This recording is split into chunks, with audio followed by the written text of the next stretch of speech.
Beyond every illusion lies a deeper truth. Welcome to Beyond the Illusion with the R-TisT-O.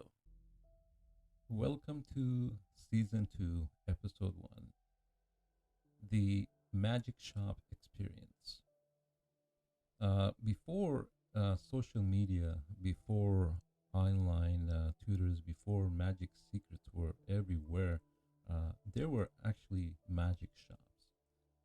And I say were because magic shops, sadly, many of them have disappeared over the years. Whenever I'm in Seattle, one of my favorite places to visit is the Pike's Place Magic Shop. It's still there, believe it or not. And around Sacramento, where I live now, I used to visit places like Misdirections in San Francisco. I believe the owner is still Joe or was Joe when I used to visit. And of course, the Houdini shop at Pier 39. Um, Over the years, I discovered some small magic shops in unexpected places, inside malls, hidden corners of cities, even one combined with an ice cream shop. Uh, some I only visited once and later realized they were gone forever. That's the sad part about old magic culture. Many of those mysterious little places slowly disappeared. Today, most people learn magic online, but back then, magic shops felt like hidden worlds, places filled with tricks, posters, cards, coins, and secrets most people never knew existed. Uh, cool part is living in a city where Penguin Magic is and Murphy's Magic Shop. I remember ordering from Murphy's um, Magic long time ago via mail order. I saw their ad in the Magic magazine or one of those magazines, um, but they're not open to the public, even though I live in the same city. Penguins, I've ordered a couple online, and I believe they were the one who held the Magic convention um, many years ago, but I've never walked into their store. I don't even know if they're open to the public or they're just a wholesaler. One thing that made old magic shops special was not every secret sat openly on a shelf. You couldn't just walk in and instantly know everything. The magician behind the counter would usually ask questions first. What kind of magic were you into? Cards, coins, stage magic? Have you seen this trick? Have you seen this illusion? And honestly, that made the experience feel even more mysterious. Sometimes the greatest tricks were hidden behind the counter, waiting for the right person to discover them. Uh, the cool part was a magician would be ready to display any magic trick. That was the beauty of magic shops. If they didn't know the trick, the other person did. Some even took you to the back and showed you how to do the trick once you had purchased it. I remember another magic shop experience that stayed with me for years. I was visiting Hawaii at that time, Waikiki to be exact, and I found out there was a magic shop inside a mall near the clock tower in Waikiki. Thanks to the yellow pages. I honestly don't remember the name of the mall anymore, but I remember the feeling.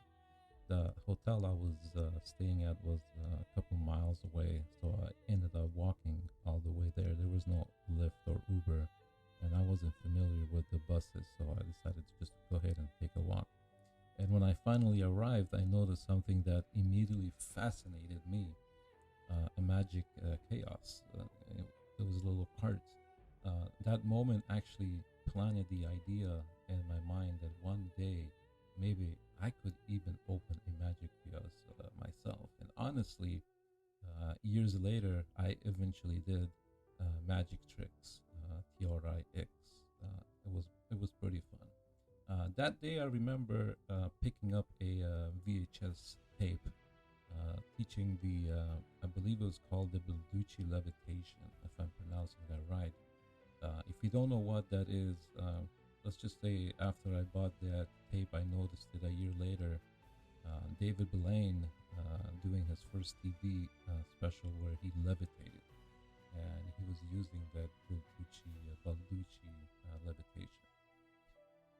The Balducci Levitation tape back then, learning magic from VHS tape felt exciting. You weren't instantly watching thousands of clips online like you do now on Instagram, TikTok, and YouTube.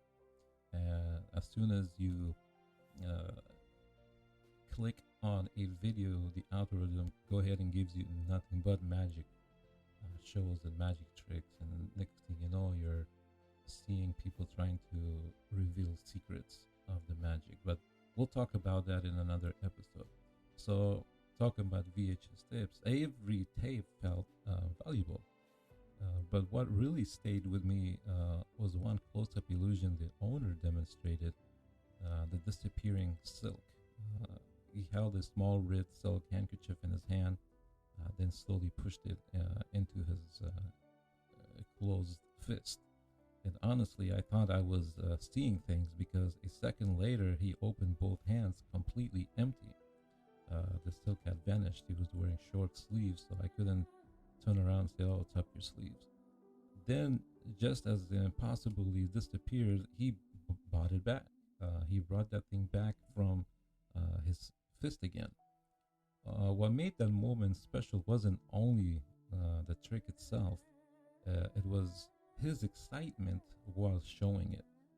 You can tell he was a magic lover like myself, and somehow that excitement transferred directly to me. Of course, I bought the trick immediately, but before I left, he showed me one more illusion, a trick he had actually created himself.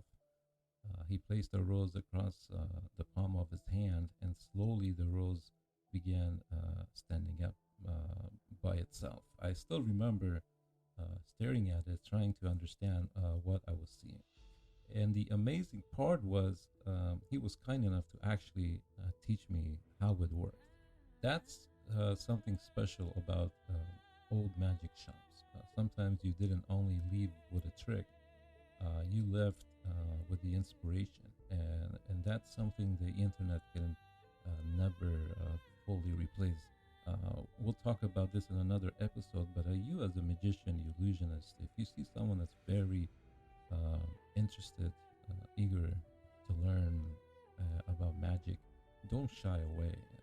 Show him the secrets, show him some move, get him motivated, inspired to move forward and become a magician, so one day they can also do the same. The feeling of discovering mystery in person is something that every magician should learn and understand and respect. If a person shows interest in the mystery, respect that. Give them some pointers, inspired. Looking back now, magic shops were never only stores. There were gathering places for curiosity, places where imaginations felt alive. Inside those small rooms, you could meet performers, hobbyists, collectors, storytellers. You'd be amazed how much people collect old magic tricks, illusions, or just collectors of books or DVDs. Like myself, I love to just read. I'm a subscriber for Genie magazine. I have almost all of the magic magazines, which magic no longer exists, but IBM sends you out books, not books, but little magazines. It's good to read. It's good to have something on paper. And honestly, some of the greatest feelings in magic come before the trick was ever performed. The excitement of walking through the door, hearing demonstrations, discovering something impossible the very first time. Like the many times that I went to visit magic shops, no one showed me the disappearing silk. The magician in Hawaii